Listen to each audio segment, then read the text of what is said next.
L'atelier que j'ai proposé, c'était Israël-Palestine, quel enjeu et quel rôle pour le scoutisme. On a appris à penser dans la complexité de ce conflit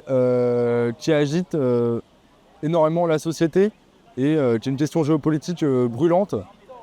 qui mobilise énormément d'affects, et de réaliser qu'on n'est pas sur une réflexion seulement binaire et qu'elle s'inscrit aussi dans un contexte historique du siècle dernier, d'essayer d'avoir une compréhension des points de vue des différentes parties prenantes dans la société française et dans le monde autour de ce conflit.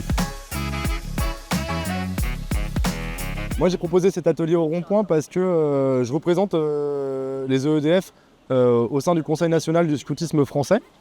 où on se retrouve avec les 5 autres mouvements de scoutisme en France, et où depuis le 7 octobre dernier, les discussions autour de la situation en Palestine et en Israël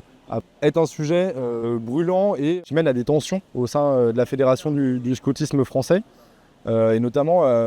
avec ce que ça draine en France en termes de montée de l'antisémitisme, de montée de l'islamophobie, de répression des libertés publiques et de redéfinition du champ politique de la société française, et comment aussi les associations, quelles qu'elles soient, de scoutisme ou d'éducation populaire, sont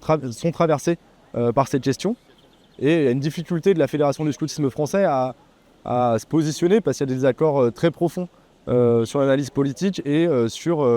le rôle qu'on doit avoir en tant que mouvement de jeunesse.